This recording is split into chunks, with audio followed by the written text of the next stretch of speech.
All right, what's up, you lowly thralls? Welcome to Vigrio, the battle plane. And Josh and I, this is Stephen from Pentology. Josh and I will be talking about The Shadow of the Gods by John Gwynne. Josh, Yeah, ready? I'm ready. You I'm have your I'm kind axe of sharpened nervous. and your sea axe or whatever. Is that what it's called? CX? I think so. SEAX? And it's not as like an actual axe that you use in the sea. It's just like a short knife. Yes. Yes. I Yeah. realized that about halfway through. Yeah. Yeah, so obviously we don't have much weapons experience, which appears to be a little bit of a prereq going into a John Gwynne book. And for both of us, this is our first John Gwynne book, so you will kind of have to forgive that lack of experience. But it was a little bit of an experience in of itself. Like Gwynne has a distinctive style, and I think that's something that people either really love or maybe don't like as much. Yes. Definitely. And throughout this book, um, we were doing it like as an ebook, and you know how phones have that function where you highlight a word and you can look it up. I'm pretty sure iOS and Android both have it, Uh-huh. and you can look up a word. I use that quite a bit for this book. I don't know if I've never really used it reading before, but there are a lot of just not like for vocab words, but for like nouns, like a CX. Like I looked it up and I saw like some pictures of them. Right. Yeah, I Um, mean it's a very authentic feel, yeah, right? It's very much in this Viking Norse mythology-esque world. And I guess we're kind of getting into the book yeah, we're just already. jumping But in. before we start and talk about some of these things, so we got this book as an ARC, as an advanced review copy. So thank you for that. This episode is coming out hopefully on release day. And if you want a shorter style review, you can check out the booktube video that I did that should be up a couple days before release day. But we're going to talk through starting with somewhat of an extended non-spoiler conversation. It might be some of the same stuff that I touch on the booktube review, but we'll get Josh's opinion as well. And then we'll go into full spoilers. So if you haven't read yet, you're just kind of interested, feel free to tune in. We'll let you know when we talk specific plot points. Yeah, sounds good. So I'm kind of scared to voice my opinions about this book, Stephen. I'm just going to be honest with you and with listeners about this. So let's talk about that. We both said it's our first Gwyn book. And going into this book, the ARC reviews that I had seen were super high. And I think both of us tried to avoid paying too much attention to reviews for books that we haven't specifically read yet because we don't want to bias ourselves.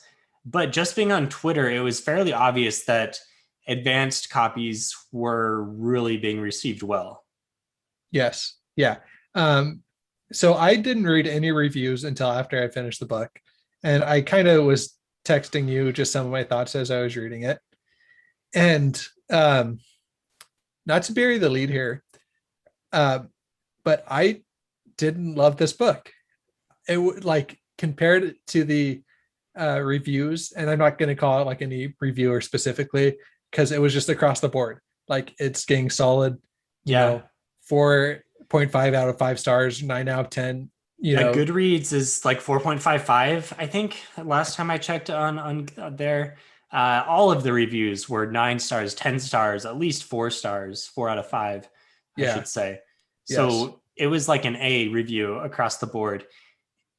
And even though we tried not to pay too much attention to that, like we knew that going in at least a little bit. So there is that. Like expectations were fairly high.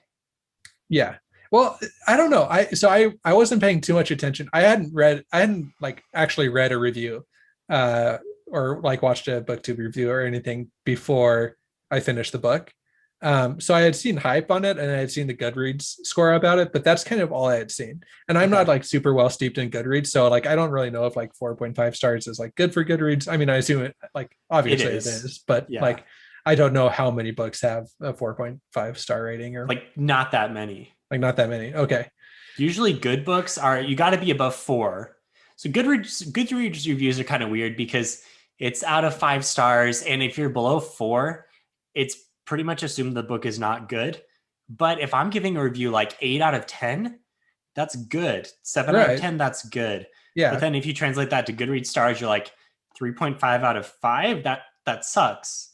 but that's not really the case. So Goodreads is a little different. You can't just translate that schedule or that rating system to 10 stars. Gotcha. Yeah.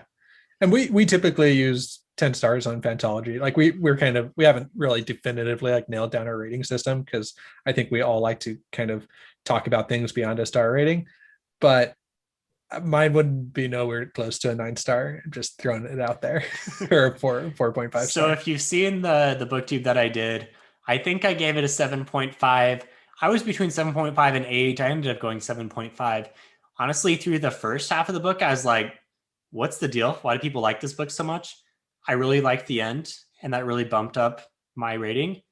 But it sounds like that didn't do it for you. It kind of stayed low. So I'll just give my rating right now. I in my mind, this is 6 out of 10, but maybe a 6.5 out of 10. We're definitely going to get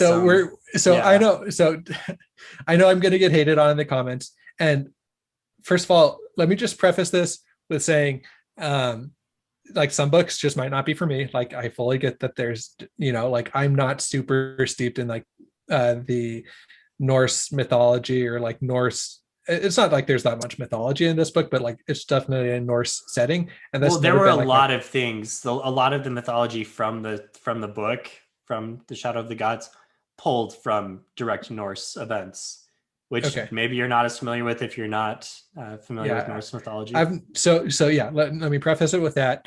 Like, I'm not super into Norse mythology. I'm not super into like I don't love that idea. Like, I watched the first like 5 episodes of Vikings and didn't love it that much. I don't know. Like, there's something about Norse stuff and like Viking stuff that just like doesn't totally jive with me. I don't know what it is. Okay. You like to be in warmer climates. You don't like to be throwing your axe around and endlessly killing people. I guess so. Well, okay. Just let me keep going with my prefaces to this, or my I guess it's too late to give prefaces because you already gave. I know, not my preface, your rationale. My rationale. Well, your defense. not my defense of my actual rating, because I will defend that, but like my defense that I don't think necessarily everybody should give this book like a 6 out of 10, and I can understand why people like it. The other big like external factor, like totally outside of the scope of this book, is that I've had like some health issues while I've been reading this book. So I've been on like painkillers and I've been in a lot of pain. And so like that might have honestly, like, I've had a really, tough, life hasn't been terrible, but life has been painful for the last few. You've hated everything about the last couple of weeks of your life. So, like, I don't want to like a pity party myself, but that might have like skewed my opinion of this book, because when you're in pain during something, like, you might not, I don't know. I hear that. I think people can understand that. Yeah. So there's that. But we'll get into, especially in the like spoilery part, reasons why, like specific reasons why I didn't love it. But first of all, and the other thing is, like, you hear a 6 out of 10. Like, I still don't think that's a bad book. I think it was a good book. Like, it was a very competent book, is the way I think I am going to put it. It was well done. It was well structured. The pacing was good. Like, the characterization was fine. There was a lot of good things about it, but in my mind, like, there was nothing that was super, super amazing about it to bump it up above like that 6 out of 10 mark. Okay. Let me kind of throw out some general plot points of the book. Okay. No spoilers here. But like you said, it's the Norse mythology, Viking culture. The gods were all killed off like 300 years ago. In the meantime, this pit has opened in the earth. Demons are walking the earth. Life is very bloody on the battle plane. We follow 3 different points of view: Orca, Elvar, and Varg. Each one of them kind of have a different role to play. And we're just thrown right into it. You don't get a whole lot of backstory. You do get some lore here and there, but a lot of it is just kind of discovery along the way, which I thought was pretty solid. Like, you don't want too much info dump, and there definitely was not much, if any, of that. So I thought that was really well integrated. And so we've just kind of follow our points of view through the story as they unravel events, and big events are obviously on the horizon. That's what we expect from an epic fantasy book, especially a fantasy book that has a incredible cover art piece with this dragon that's dwarfing this warrior. And I mean, there is a lot of epic scale. And so, you do get those things. So that all sounds good to me, Josh. Everything I just said sounds like a pretty compelling book. And it is compelling. Like it lives, I should say it totally lives up to its promise, like its own promise, if that makes sense. Like it is definitely like that cover art is earned. It is very epic. It does follow like a very compelling story with compelling characters. So I don't want to like if you go in, like you see the book and you go in, I think you're going to be like impressed with the book and like enjoy reading the book. I think pretty much anybody who picks up this book is for the most part going to enjoy it. Which is why it's a 6 out of 10. Like it's an enjoyable book. I don't, especially, it sounds like if you like Gwynne and you're familiar with his style, this sounds like it's more of the same, and you're going to like it. And unfortunately, neither one of us have read his other series. I'm not opposed to circling back, and I probably will at some point. But if you like that style, a very, very fast action, the chapters are fairly short. We're jumping around from point of view to point of view. There's basically constant action. Yep. And actually, the one thing that was special about this book was the action and the set pieces. I think that he's up there with like Abercrombie and Sanderson in the way that he's able to write fight scenes. The way that he takes you through the action, it's fairly cinematic. It's like Abercrombie, where you just kind of like, it's almost like it's all in one shot and you're following whoever you are, whoever the point of view is all the way through. It makes it pretty exciting to read the action. And it's very creative. Like you say, lots of different set pieces, lots of different ways to bring action and violence to the book. Yes. And in my mind, and I'm not opposed to like violence in my book. Like I love Abercrombie. I think he's like up there, if not my favorite author, like definitely top 3, currently working authors. So I'm not opposed to like violence, but I think that this book like relied on violence to move the plot forward. And that was like every chapter, there was this formula where we start the chapter, not every chapter, but very often you start the chapter, things are happening, and then all of a sudden violence. And now, the action goes for a few more pages and then stop, chapter end.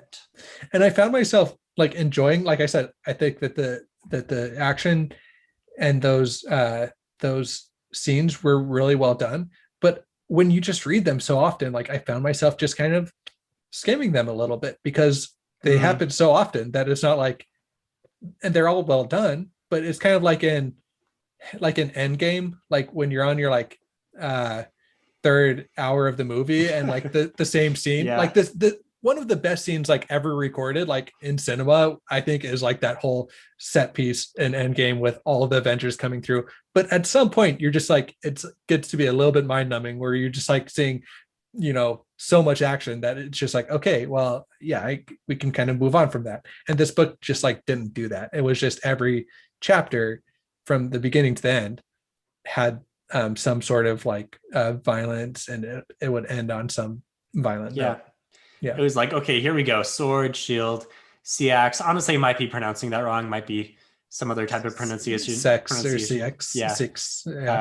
Spears. So definitely Gwynne knows his weapon craft. I believe it. I don't know much about weapons other than what I read in fantasy, to be honest. But I believe that he knows. And I think I know more after reading this. Like, I understand now that if you want to take down someone with a shield, you got to get your axe over the rim and hook the shield and pull them close. Like, there's a lot of things like that it's nice to read something from someone who you can tell is an expert. Yes, 100%. And he also, like, it was nice to not just read a sword, and like sword and shield. Like you had seaxes, and my Wikipedia reading of what a seax was, like it's like a long knife that was carried by both men and women, and it was used for fighting, but it was also used just for like mundane, gutting fish or what have you, just like what a normal knife would be used for. And I think that was cool because 2 of the characters that we follow are women, and one of them is a very bloody woman, if you can, like she is not every character is but but above and beyond, like this character is the defining part of her character is that she will kill you if she comes across you and she thinks that you should not be alive any longer. So So so I thought that was cool that like it was a not like a womanly weapon, but it was like a weapon that like women would have had, and that was the other cool thing about this book. It wasn't just like the gender roles were not like, oh, it's weird that a woman's fighting. It's like Hmm. um it wouldn't be any more weird to see a woman out on the battlefield than a man, in this Yeah, it was book. very, very much like Malazan, where men and women are equally fighting, and the gender roles are pretty much across the board the same. Yep. It wouldn't be weird to see a man kill a woman or a woman kill a man. It was just like two characters are fighting and their gender like doesn't matter too much. It does in the sense that like it would talk about how like she knew that she was smaller than the man, so she had to do something to like compensate for that. I mean, like that stuff Yeah. was there, and it like addressed that in a semi-realistic way, but it wasn't like the fact that they were a woman meant that they couldn't be fighting. So I thought that was cool.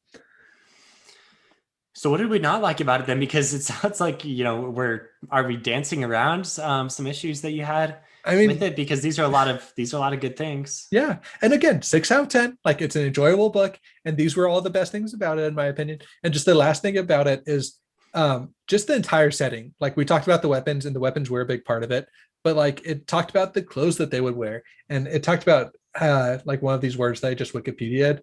It was like this way of stitching before like stitching and like knitting became a thing. It was like how they would like put together fabric, and Hmm. it like used that word, and like I went down a little Wikipedia rabbit hole like reading about that. So stuff like that I really really appreciated about this book. Like Very John immersive. Gwynne like definitely did his research, and very immersive, very like strong world building, and not in the way that like Sanderson builds out like a fantasy world, but in a way that like that you could see like, oh man, this is kind of like Earth, only obviously Hmm. not, because there's things that aren't on Earth, and all those things were really cool as well.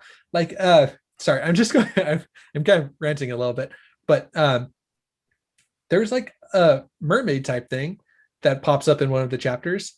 And sorry, this is like kind of it's not really a spoiler because I'm not going to spoil about the scenes, but it was a, Hmm. do you remember the name? I don't remember the name. I'm assuming this is related to some mythology or Yeah, some kind of, yeah. so it was like the kind of Norse version of like a mermaid, like a or a Mm. mer person. And so I went down a little Wikipedia rabbit hole reading about that, and it's like actually a thing that I think that was more like Germanic, if I'm Mm. remembering correctly.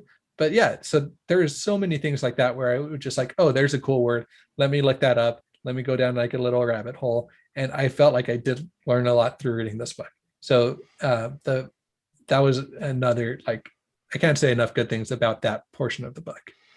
Yeah, to just kind of summarize, he does a great job of combining the known setting that we're somewhat familiar with, this Viking-esque thing, with this unknown of now we're adding real magic to it, right? It's not just mythology. Stuff's going on. There's gods, there's demons, there's magic, and it all kind of works together to create this new thing. But it works because we like the magic. It's intriguing, it's new, but we also can, it's against this backdrop of something that we already have some experience with, at least. Yeah. So a lot of things to really like about this book. I will say that. Yeah. So let me feed you something that I didn't like quite as much. This is kind of my main.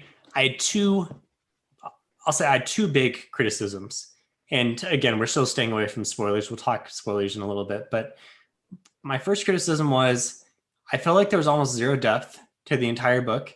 Like it was all about running around and fighting and killing and moving towards the plot. The plot was interesting, but there was hardly any depth. There was some talk of like family and the importance of blood and your adopted family and what that all means, which was good every now and then. And then there was some talk of like courage and standing up and kind of growing up and being a man or woman, right? Like being a kind of a warrior in this society. So there were some things, but the whole thing felt like very surface level.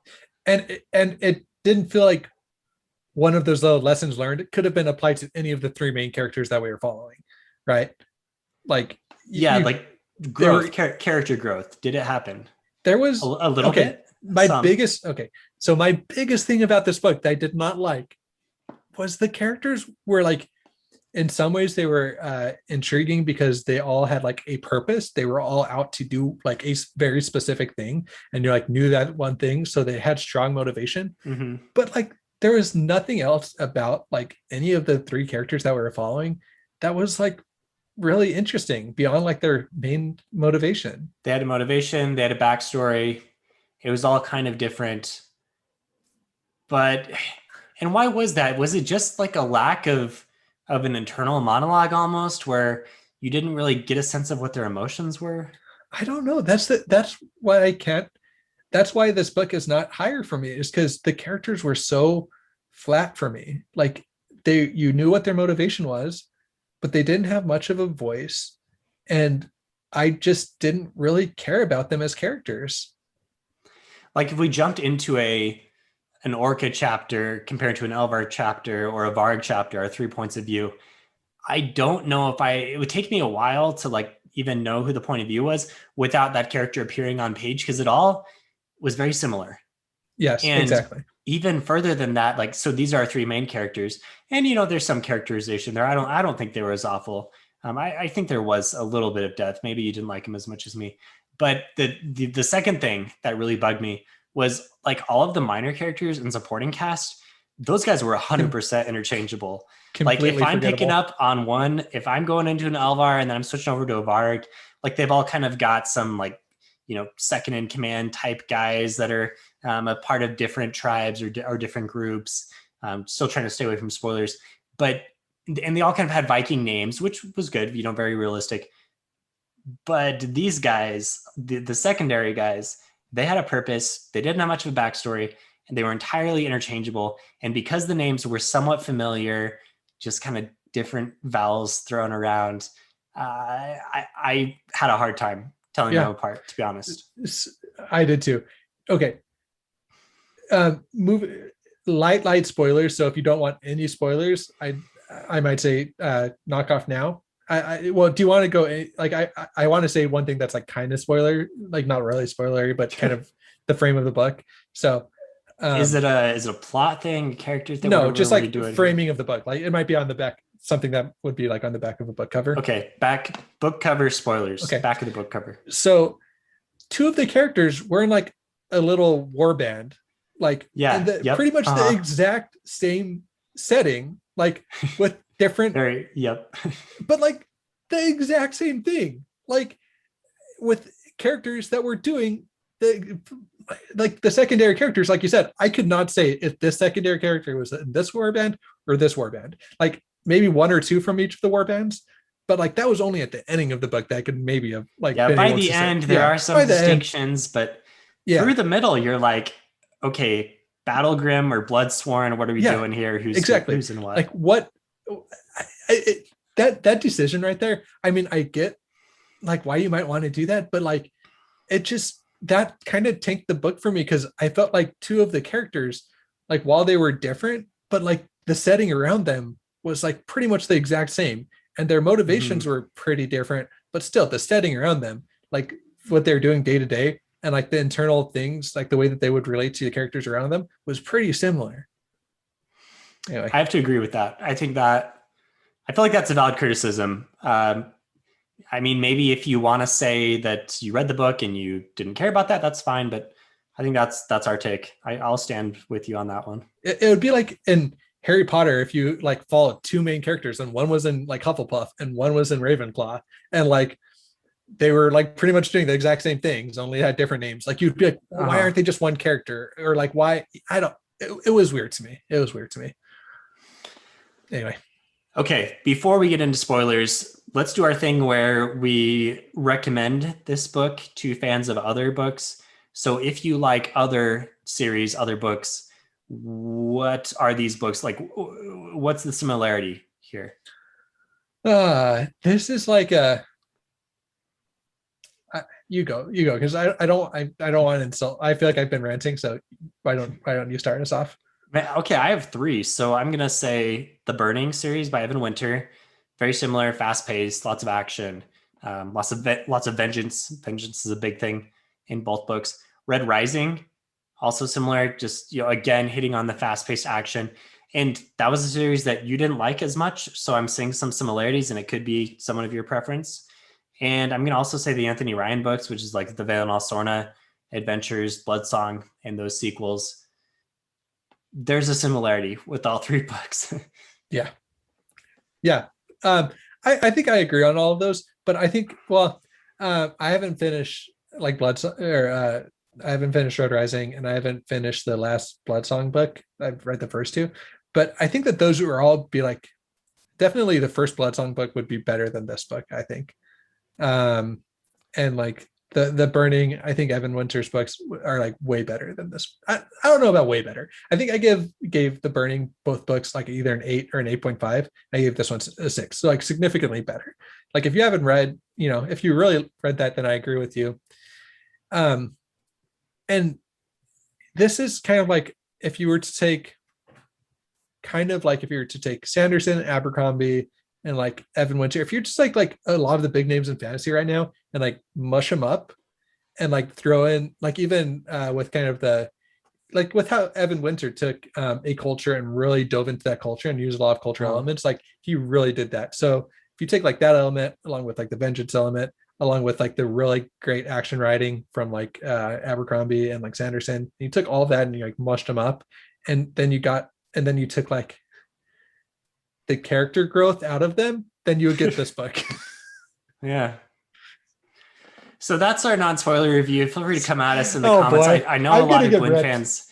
Yeah, a lot of Gwynne fans are not going to be happy with this. And having said all this, I can't believe I haven't read a Gwynne book before, because this was a really strong book, and it was a very competent book. It was well paced. Like I want to go read his other books now, having read this book. So please, like a 6 out of 10 is not bad. I would recommend this book. I don't think that this is a terrible book. I'm not like trying to get hate for this. It's just that's my opinion. Okay. All right. Josh, 6 out of 10. I'll stick with the 7.5 out of 10. So our review's lower, and we're trying to be honest about that. We're really trying to review books with our honest review, right? Like that's what authors are asking for when they send us arcs. That's what we're trying to do. So I'm sorry. I know that fanboys might be upset, but that's where we're at on this one. And I can see why people would give this a 9 out of 10. If you're like super, super into like the historical like accuracy and really like into all that stuff, I could totally see why this would be like right up people's alley. So if you could love this book and gave it a 9 out of 10 or 10 out of 10, I can understand that. Like, I'm not saying you're wrong, but for me, yeah. Okay. Okay, let's do spoilers. And I'm assuming in the spoiler conversation, Josh will get into more of his pros and cons, sure. As will I. So if you haven't read the book yet, and we're releasing this episode on release day, so there's a pretty good chance that you haven't, or maybe you're circling back around. So give it a read and tune in again for spoiler chat. Okay, so let's start talking about our three mains. That always kind of takes us through a good portion of conversation about the plot. So I'm going to start with Orca because she was my favorite character. And one thing about Orca, so she's a mother, and we don't get a lot. Like, I honestly cannot think of another mother type character in fantasy that has a point of view and is a main character, and you follow her throughout, and she's cool and competent and doesn't need anyone else's help. And we're doing top 3 mothers right now for Phantology in the month of May for Mother's Day. And I mean, if you don't put Orca in, Josh, I'm going to for myself. I mean, I was telling Mackenzie I was going to put Orca in here. So we'll see who goes first on our lineup tomorrow. But yes, I thought she was the best character. And I don't know if there's a ton of growth for her. Most of the growth is like as a reader discovering what her backstory is. And I thought this was one of the more satisfying moments at the very end of the book, the reveal that she was the previous leader of the Bloodsworn. It is the Bloodsworn, right? Because it's Varg's group. Yeah. Yeah, of all the tainted. Yeah. Yep. Skull Splitter, I think. Yep. Was the one who title. Yeah, so we were getting stories of this warrior throughout the book. Mm-hmm. And it ended up being Orca. Like, that was cool. Yeah. I really liked it. I mean, there were enough hints with Orca but it was always left vague. So you're always kind of wondering, but the action was going along fast enough where I never stopped enough to like really think about what was going on with their backstory. And Skull Splitter was mentioned enough where you're like, okay, this is interesting, but never thought really enough about it. So it was a nice tie-in at the end. I thought that was it the best moment of the book? I mean, the dragon fight was pretty cool. Dragon fight was super cool. That was awesome. But that kind of came out of nowhere too, you know, a little bit. Like, a little bit. It happened very fast. Yeah, I was just kind of like reading. It was kind of late last night. I was kind of reading. I'm like, okay. I'm like, wait, there's a dragon? Like, it escalated very quickly. I mean, we knew there was a dragon. That was something that had been set up. But like, wait, there's a dragon flying through there, and I had to like go back a little bit and like kind of reread some stuff. Yeah. Within the space of like 3 or 4 pages, we got to the point where, okay, we're at the world tree here, and okay, the dragon's definitely down there, and she's being chained. And okay, now we are doing some kind of ceremony with all the kids, the tainted kids. And okay, the dragon's out. Like, it happened very fast. Yeah. To me, that moment, I was more focused on the kids. Like, oh man, is Orca gonna come in and find her kid right now? Orca was way far away. Well, she was in the same mountain range. Like, that's the thing. I didn't really know like where in the mountain range she was. There was a map, but I also struggled to know exactly distances between, because they kind of got close to each other by the end, and obviously by the end, Varg and Orca have basically met up. So she wasn't like way far. Like, I thought it was realistic that she might come in and a couple days could have passed. She could have. Okay. Yeah. Sure. So but my focus was more on these kids, or like even if like Elvar like said, okay, now I don't care about anything else. I want to rescue these kids for whatever reason or something, you know, like in that moment, I thought like, okay, the focus is going to be on these kids. And then that's going to like kind of tie back into Orca, you know, that's kind of like where my brain was heading. And so I was like focused on these kids. And then now out of nowhere, there's like, not out of nowhere because it was leading up and definitely foreshadowed, but now there's a dragon fight, which was awesome. Which is a great part of the book. It just, for me, it's not where my headspace was. So we're kind of jumping around a little bit, which is fine. We'll get back to Orc in a second. So if we're talking about the dragon fight, maybe we stick there for now. So was it a spoiler that the dragon was on the cover? And the whole time I was thinking the dragon is going to show up because there's a massive dragon on the cover. It's got to happen in the book. And so was that enough of foreshadowing, just the fact that it was on the cover and the art was so awesome? I guess, but also it could have, I don't know. I kind of got it to the point where I was like, man, maybe they're just trying to be a little bit misleading with the cover here. Like maybe they're just. No, that would have been so messed up if you got to the end of the book and there was no massive dragon from the cover.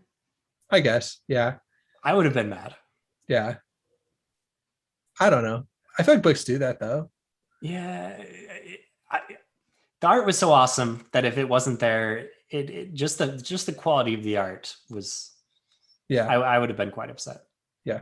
One thing I was confused about, the tenor things, like the facing demon things that were like basically mini dragons. When those were first introduced and Brecca like bonded one essentially, I was thinking that was going to grow into a big dragon. Like that was my initial thing. Like, okay, there's a big dragon on the cover. We're going to get that somehow. Okay, we've got this small dragon thing that we've now had a friendship with. So this is it. It definitely did not go in that direction. So that was some confusion. I don't know if that's a criticism, but that's kind of where my head was at. I was just a little confused in general with the demon, with the Vaesen things. Like the tenor had fingers and then there were like several different kinds and they never really identified what the different kinds were. Like if you said, oh, okay, like, oh, now there's this new kind, I would be like, okay, sure. Like, I don't really know enough about him. I agree. I wish there was more clarity there. Yeah. To me, that was all kind of just thrown in the beginning to kind of like get you immersed in, like, say, okay, this world is kind of like ours, but not, yeah, I don't think you're wrong, but it didn't seem like it was as big of a deal to me. It seemed kind of like a blast-ended Scroot in Harry Potter. Blast-ended. Yeah. Magical creatures just keep on showing up. Yeah. So Orca, how good was their family connection? Because that was a theme that I did like. That was in there enough. So we had Thorkel, her husband, and Brecca. I hope I'm getting all these names right. There are a lot of names. Doing my best here. But like, how attached were you to the family? Did you care about their well-being? To me, it was pretty well foreshadowed that like her main thing as a character was going to be going on like some sort of quest to get her son back. So even before Brecca was taken. Yeah, I mean, I think you're like, these other kids are getting that taken. On the back.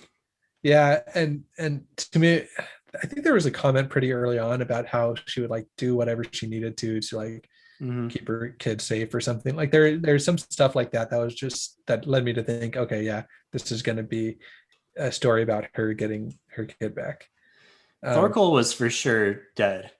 Like that guy was not lasting long. He was too good-hearted. Like he was too much like emotional fodder to throw in and kill. So he for sure was going to die. It seemed like everything he said was like going to be his last words. Like every line he said, it was like, okay, that could work as his last words. Or okay, that could be a send-off, you know? Yeah. Okay. So we liked the family, okay, but it was fairly obvious what was going to happen. With Orca, okay, another question. For as great of a warrior as she was, like she basically won every fight. Not every fight. She was wounded sometimes, and when she was outnumbered, she did have to retreat a few times. I thought she definitely, like, her abilities kind of leveled up. Like at first you're like, oh, like she's a pretty good fighter.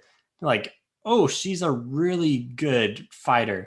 And you got more and more of that. And that was cool. But should she have been a better strategic fighter? Like basically her battle plan was always to run straight in and kill everyone but one person. And Leaf and Mord, her. I thought that was a pretty funny running joke throughout the book. Like, what's the plan? Kill everybody but one person. What are you gonna do that for? Torture the one person.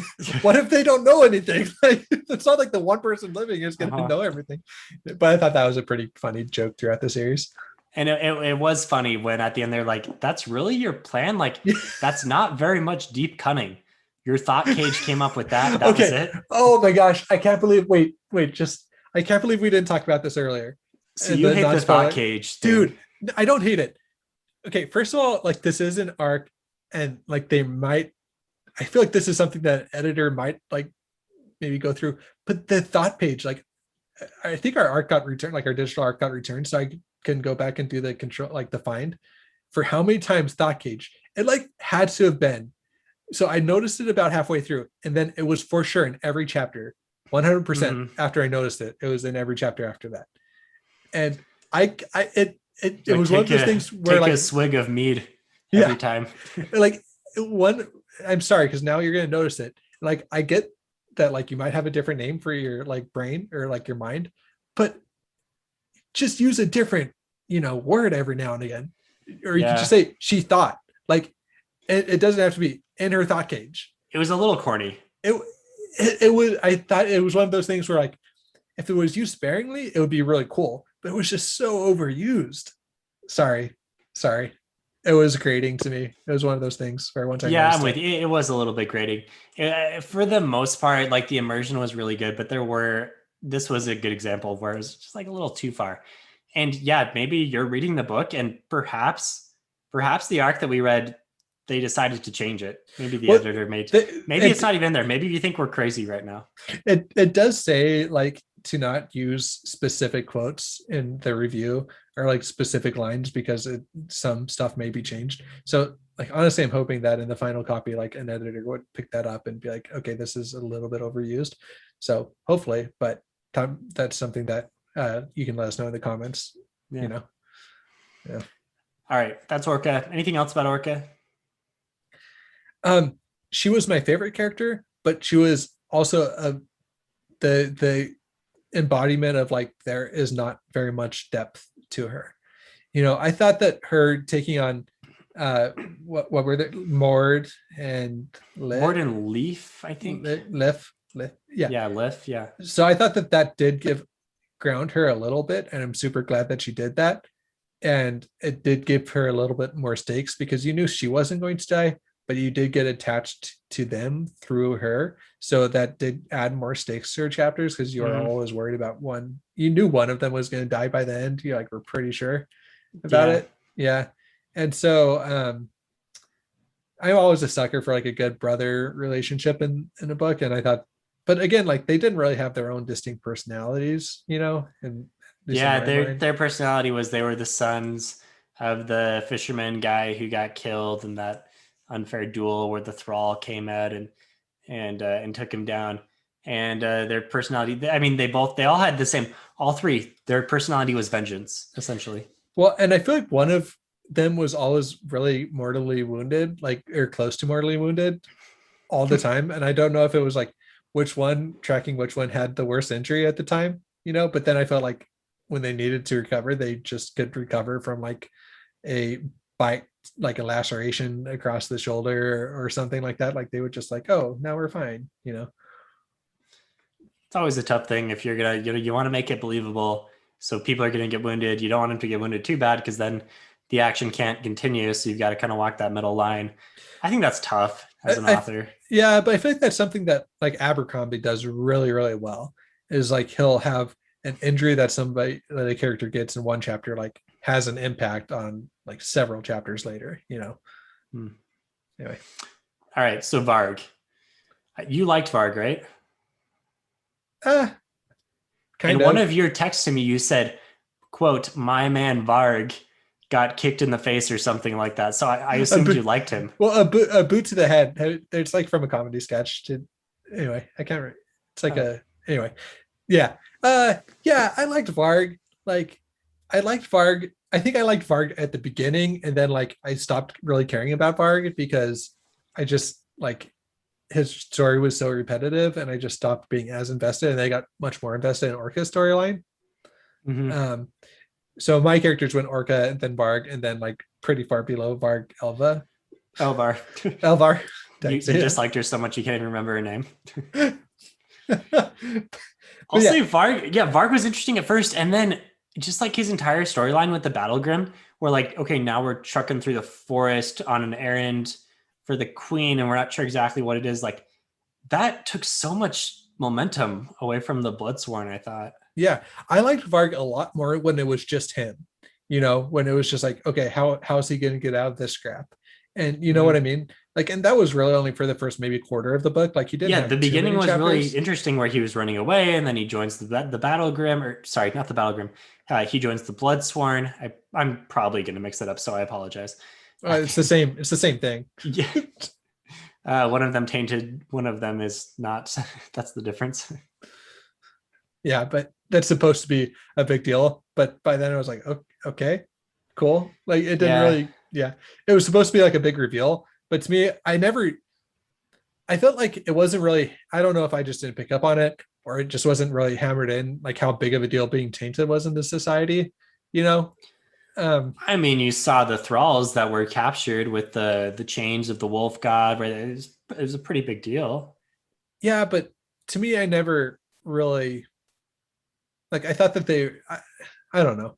I didn't know Part of that, it seems like I it didn't know was that so easy every, to hide being tainted almost like how do any tainted get caught just like being in the I guess we saw how when they caught the first guy Bior whatever, no, not Bior was the other guy, but the bear guy, Mhm. was it a bear anyway, the main guy that they capture Yeah, right from the beginning. yeah.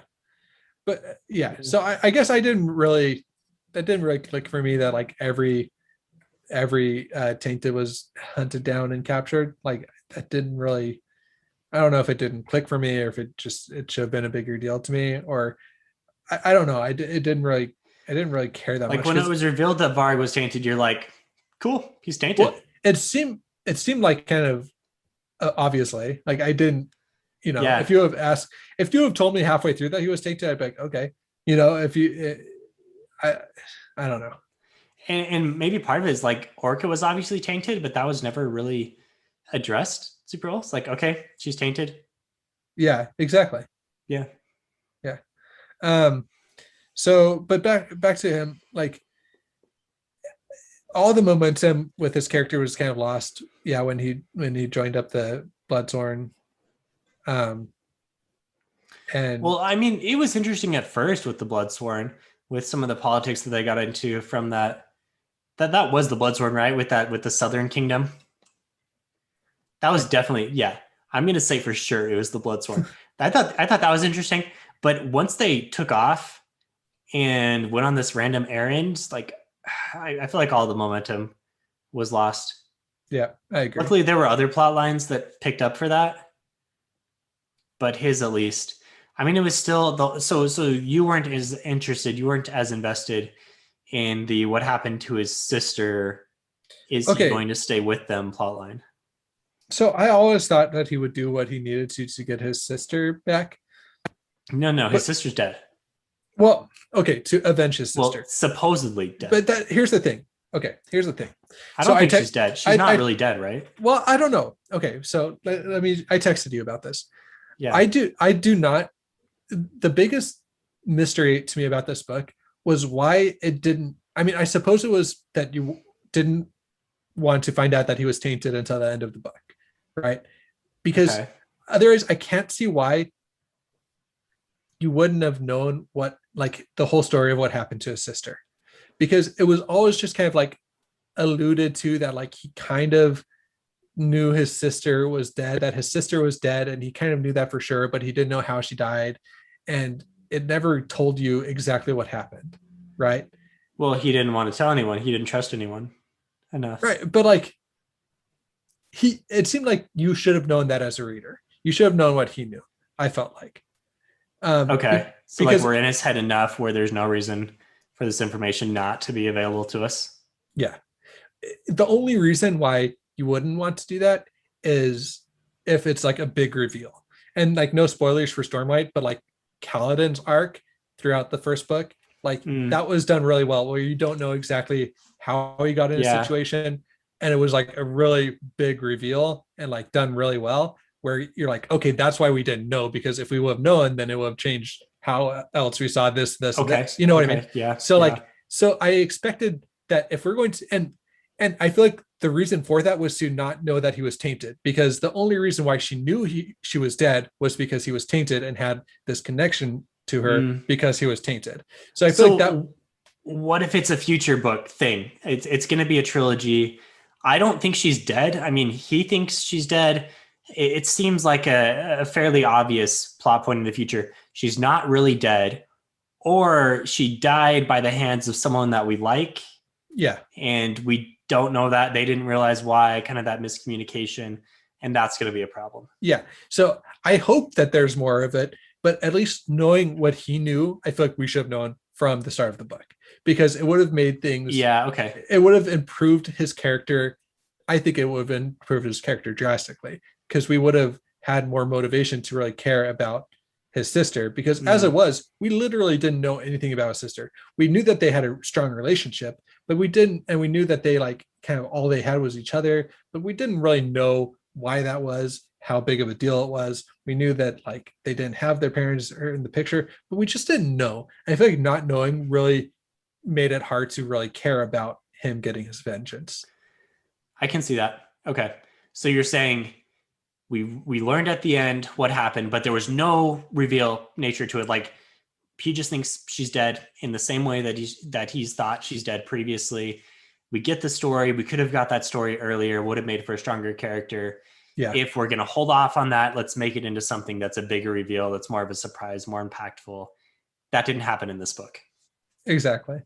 Okay, so Elvar, who you hated apparently, Ah, let's talk her because she goes through the big end sequence, the big set piece there, which was the coolest part of the book, but it was through, I guess, the character's eyes that you didn't really care for. okay. So about halfway through, two-thirds of the way through, I was like, okay, I have to, like, find some reason to care about Elvar. Otherwise, like, I'm just not going to like these chapters.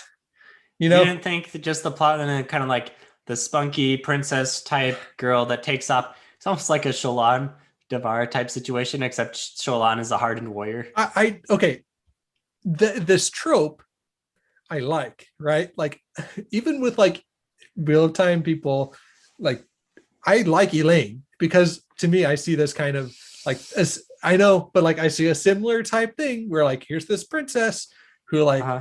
is out there, like, trying to, like, earn her stripes, right? So like, I like this trope almost to a fault, but there was no personality in her. Like there's nothing. People are gonna roast me so hard. There's no spice to her. She's the princess.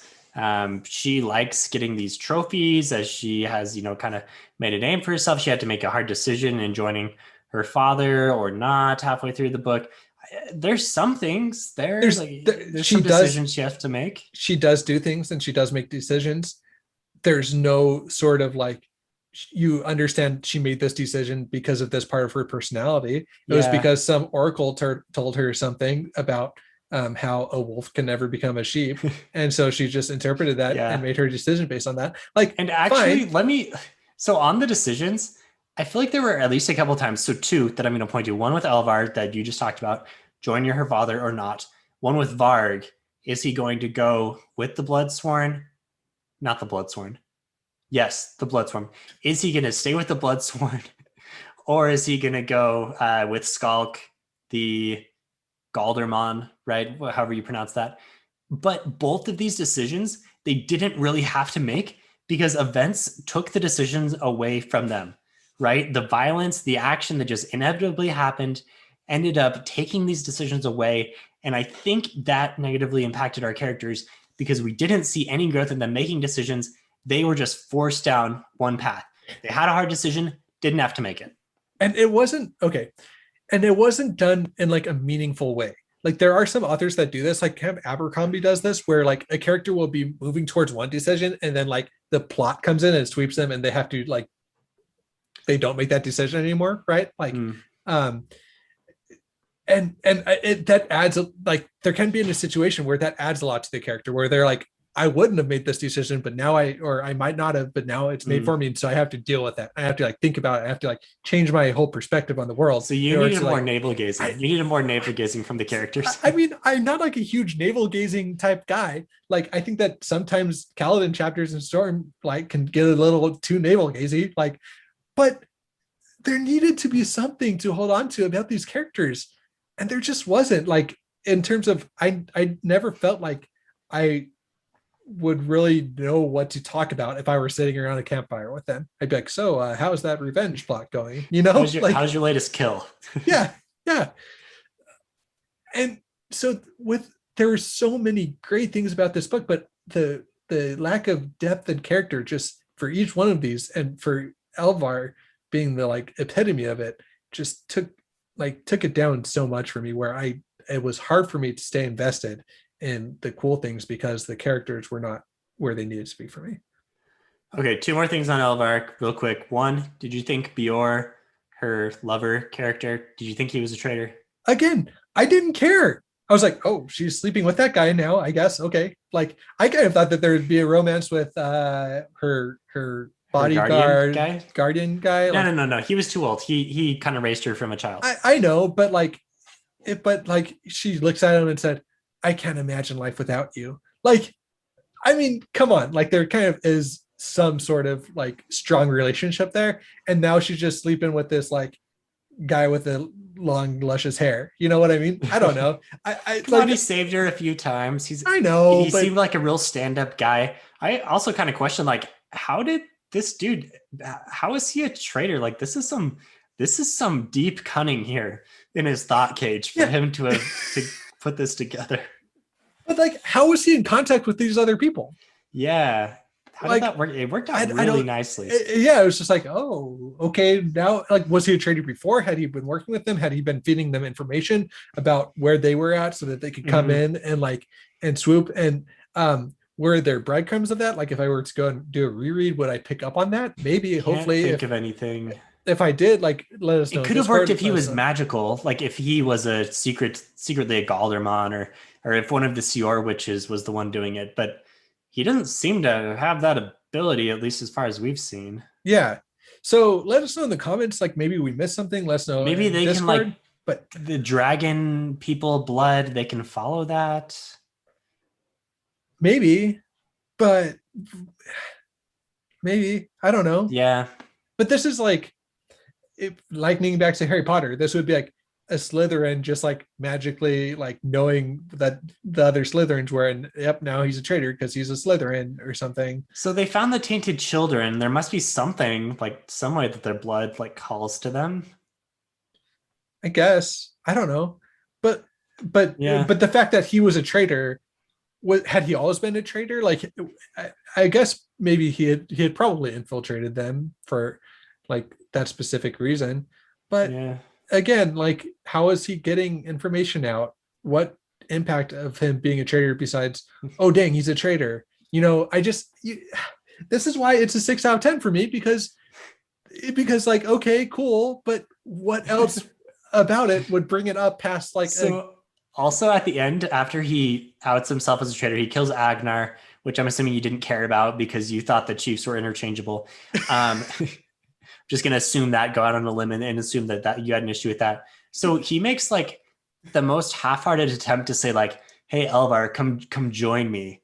We will change the world." Right? It's like as a reader, you're like, "Dude, yeah, right, seriously? bro. Like this has zero chance of succeeding.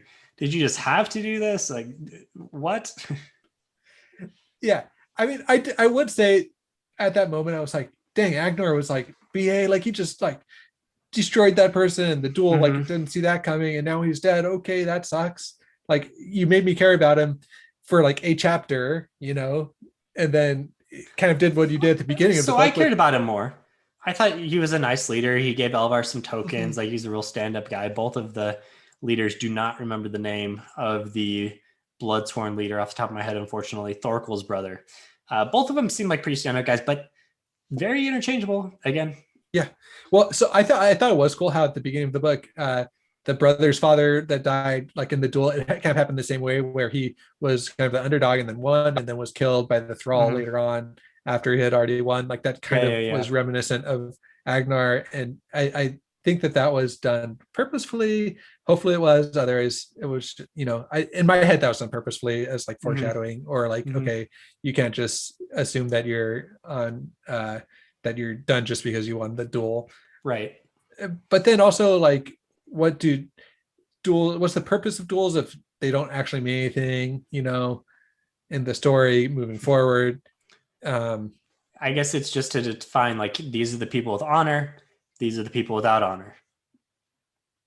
okay, yeah, But we kind of already knew that. yeah, Yeah. it wasn't. I don't know. This is getting nitpicky, All so right. Yeah, we yeah, don't want to be. I mean, yeah, we probably are. Again, the comments are just going to destroy us on this one. I'm going to read the rest of the series. yeah, for sure. Okay, we've gone through the characters. I want to talk more about some good things because um we did already talk about a lot of good things, but I want to be like a good thing sandwich, right? Like Sure.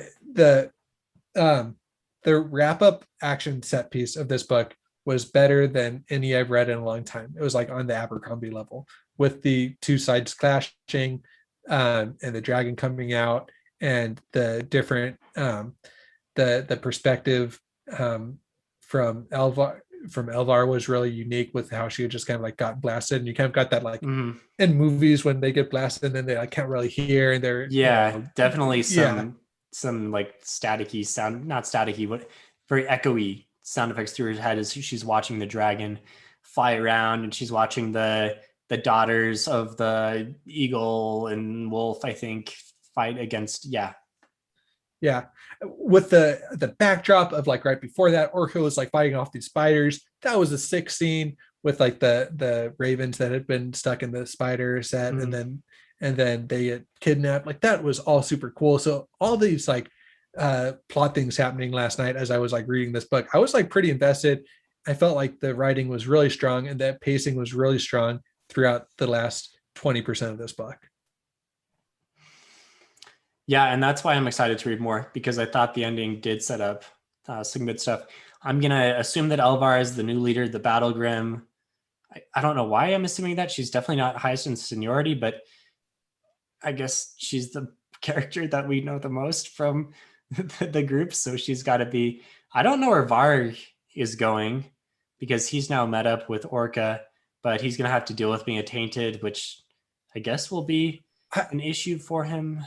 I think a really cool trio would be Varg and Orca and the surviving brother, whose name I'm forgetting. The one I that think got, Leaf survived. Liv survived. Mord, I'm yeah, assuming he died. He got a spear a through the sword, guts. yeah, through the gut. Yeah, or Back, sword. it Yeah, came out through the back. Ugh. yeah. If it comes out through the back, that's Yeah, that's yeah, that's pretty fatal.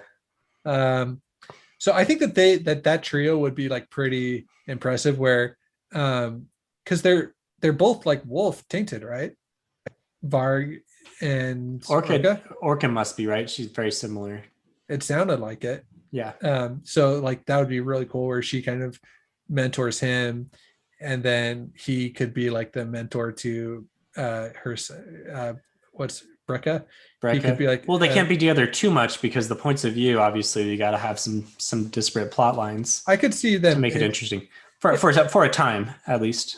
Yeah, but I think that that would be really cool where like Brecca or Orca kind of mothers, not Mm-hmm. mothers, but like is a mentor to Varg, and then maybe she dies, and then Varg kind of raises or like mentors Brecca. You know, You like I can, could see that being cool. and so we don't have Gwyn experience, so this could be completely off base. But do you think he would kill one of his main points of views? I feel I like that's think a punch that he's going to pull. I don't think he kills main points of view. I think he could. I think he could. He Okay. killed a lot of side characters, which is another reason why it was hard to get invested in them. Yeah, but side characters. Yeah, I think he could kill a viewpoint. There's a difference when you go George R. R. Martin compared to side characters. Yeah, I could see him introducing another viewpoint character in the next book and then killing off one of the viewpoint characters. Okay. We do need more character. I think we need another viewpoint character, or we need another character to just take a step up and kind of add some fresh air to the story a little bit. Like these three, we've seen them a lot. Let's move it along with someone else. I like that. Or get some good character development because all of these characters have a basis where I'm like, I'm going to remember them and I'm going to be excited to read about them again. I just want there to be more depth to each one of them, and then they could be super, super compelling. I also liked that there were more crossovers by the end. I think we really needed that. And it was fun that it wasn't, again, this was some good show don't tell writing because you had like Skalk, I think that's his name, the Galderman guy. He shows up now in Orca's point of view. We hadn't seen him before, and Orca has not seen him before. There's no like explanation of, oh, this is the guy that Varg has been dealing with. I mean, they say the same name, so obviously anyone should have been picked up on that, but I thought it was a nice little crossover. Same with Brecker, how that guy shows up as part of the Dragon Sworn. That really ties the plot together, the whole plot of the missing kids. And it's done in a fast-paced way, but enough where the reader can pick up on it and tie things together. I thought that was very well done. The ending was, I applaud the ending. Yeah. Yep. Should we do worst of the best? Yeah. So now that we've done our compliment sandwich, we're going to go into our segment where, once again, we're negative, but hopefully negative in kind of a funny way. So that segment, here we go. Okay, Josh, you have one? You want me to go? You go ahead. Okay, so you mentioned this one with the Ravens saving the day. I liked it because it actually was a good character moment where it called back to her and Brecca, where Brecca was like, you got to save the moth and the spider web. She thinks back to that. Again, I like this theme of family. I enjoy more of the deep character moments. For me, a lot of the book was like, okay, sword, shield, violence. And now once we got that fresh air of development of deep stuff, I was all in for that. So this was good. This was the best because it actually had that. However, it was the worst because we have these ravens that are just kind of saving the day, and ravens have not been introduced as a powerful enough character for me. Like these were on like almost the level of eagles from Lord of the Rings coming in and just lifting off the roof and tossing people around. And I was like, okay, I guess ravens can do this, but at the same time, like, can they do it? I don't know if I was fully convinced. So it's a little jarring. I was like, okay, this is a little Deus Ex Machina here. Didn't love it. Yeah, I thought that was a cool, I don't know if you want to say homage to like kind of classic fantasy, Lord of the Rings, where they have this Deus Ex Machina coming in, but it done in a way that was foreshadowed. So I like that. I think I agree with you that it could have been done better, but I There like could have it. just been a raven earlier in the book or something. Like if that had Like happened, if there was a raven doing something earlier in the book and it happened again, totally fine. I think it's awesome. even like you see a raven carrying like a deer, and you're just like, oh dang, Hmm. like oh, Like, this is totally beside the point. But I saw a bald eagle carrying a rabbit the other day, just like driving down the street, just random. I live in okay. Arizona. There's like a nest of bald eagles up by the lake, like 30 minutes away from my house. Anyway, just pretty cool sight. Sorry, might not cut that, but Okay, uh, Josh, thank you for your bald eagle anecdote. dude, how often do you see a bald eagle just like flying? It was Yeah, pretty no, cool. okay, Yeah. okay. And props to you. I mean, good identification to Well, it was like a straight up, like it wasn't very far away. It was maybe like mm, flying like 30 or 40 feet in the air, and it was just like head was straight wide. Like it was pretty obviously a bald eagle. okay. Um, And we know there okay. are no other giant birds with white heads, so it must be. Yeah. I mean, I think that's true. I I'm being yeah, well, facetious. Sorry. but there's several articles like in Arizona where I live about bald eagles like becoming a bigger deal around. Mm. Like anyway, they're tracking them and stuff. Anyway, so my worst of the best was the dragon scene. Like it was for sure the coolest scene in the book, and so I don't want to say like talk too much negative about it, but I feel like it could have been a little bit longer, and it could have showcased the dragon like a little bit more and what it was able to do, because I still feel like I don't have a great idea of what how powerful dragons are in the universe. Yeah, like what's the dragon gonna do now? So it can obviously shapeshift, Uh-huh. and off it goes. And also, like, what are the battle crows or whatever their name is, the dragon mercenaries? What are they doing now? I mean, they're Yeah, just chasing after the dragon, I guess. yeah, they're just like gonna ride. I mean, the dragon said, "Show me my old hall" or something, like it wanted to go back to its. Yes, yes, yeah. So I mean, So hard to be hopefully, critical, right? Because there's going to be sequels. These things are going to be yeah, explored. So yeah, I don't know if we've been critical of just saying like we want to know. These are questions. yeah. So I guess I could have had a little bit more of a better understanding with the amount of pages devoted to this dragon fight scene. I wish I knew a little bit better. Like, could this thing take out an entire army? Could it be taken down by Kind of could seems like it. I it be mean, taken down it's by a now a ship on the god. ocean that it's seen coming a mile away shooting your crossbow at it? But like Oh yes. Okay. Yeah. Do we have giant scorpions mounted on ships somewhere? Do we have any hope? and one scene would be taken out by a scorpion mounted on a ship, and then the next scene would be able to dodge like 50 mounted on like the walls over a city and just be able to expertly dodge all of them. Like this is Mm. what I need to know. um We're this is now falling into full on hating at this point. no. So anyway, I wish I would know a little bit more about the dragon. Yeah, so there you Okay. go. Yeah. All right. There is our controversial review of The Shadow of the Gods by John Gwynne. One more There it thing, is. Stephen. I promise that I'm not like just trying to be controversial here. I like legitimately did enjoy a lot about this book, but I don't. For me, it wasn't like anywhere near a 9 out of 10. I like solid six, maybe 6.5. I can see where you're coming from, 7.5. I'm not trying to be just like a naysayer controversy, like just get like the, Well, I mean, look, we're not just saying like I didn't like it for reasons. Like you're saying yeah, reasons. yeah, So if you have different opinions and you're watching this, let us know what I mean. I'm interested to see what other points of view are. I was not as negative as Josh, was kind of just basically trying to moderate and play devil's advocate a little bit. But I think that you have valid reasons. But again, preference yeah. sometimes. So I'm not just going for clickbait here. Like there's yeah, watch the video. I'm okay to be disagreed with. If there are things I missed about the book, like actual things that were foreshadowed or character moments that I like missed that you think that I should have, that did contribute more to these characters, jump on Discord and let us know. Be civil in the YouTube comments. Like, please, like don't go ham on me because I didn't like the same book that you liked. But Yeah. yeah, Yeah. Yeah. Yeah. We're all fans. yeah. So try to respect that a little bit. We'll say we did get a good review on my book to review of Breach of Peace, where they basically said like I appreciate your review because this was the more honest version. Where I mean I liked Breach of Peace by Daniel Green, but there were some things I was like, yeah, not my favorite. Like overall, like good book, but there were some issues.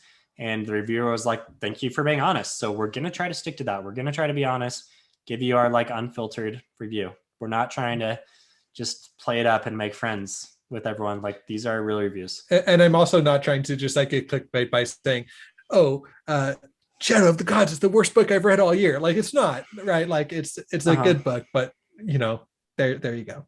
Yeah. So having said that, I will try to make the title not too clickbaity. I think it's going to be something like, take the screen grab, Steven, and just yeah. I think the title is going to be something like Shadow of the Gods is good, but how good? Or Shadow of the Gods. That's good. As good as advertised. Something like that. I mean, or take like the, that's honest, right? Yeah. Okay. All right. There we go. If you like Phantology, if you like what we're doing here, which maybe you don't at this point, I'm sorry, but if you like what we're doing, you can find more reviews at www.phantologybooks.com. Hop on Discord. Let us know what we're missing here, what you liked, what you didn't like, what series you'd like us to review. All those things. Invites to our Discord are going to be on the episode description, but like you can find it on the internet. It's not that hard. Just do internet things. And I guess until next time, keep your axes sharp, avoid the battle plane. Any more tips for surviving in this landscape of Vigrio? Lay low, man. It seemed like the small folks in this book like could have a semi decent life if they just like keep their head down, In contrast to the George R. Martin small folk who are like constantly having their towns pillaged and burned. I mean, maybe not now that there's a dragon on the loose, but so far, just stay out of crap. And if you're tainted, maybe don't go join up with a band of mercenaries and just live your life. Well, you got to be in the songs. It's all about being in the songs. Yeah, this is another thing that I don't understand. Just live your life, man. You don't have to be in the songs. No. This is the Viking Norse culture. This is the thing. Yeah. Okay. Yeah. All right. We're just joking at this point. Okay, we're done. Shadow of the Gods out. Thank you for tuning in to another episode of Phantology. If you'd like to let us know your opinions on all things sci-fi and fantasy, join our Discord. Invites are in the episode descriptions below. If you'd like to support the show, like these fine folks here, you can do that at patreon.com/phantology_books. Patrons get early access to new episodes, exclusive postings, and exclusive Discord benefits. But of course, just listening and watching and sharing with your friends and family is support enough. Journey before destination all.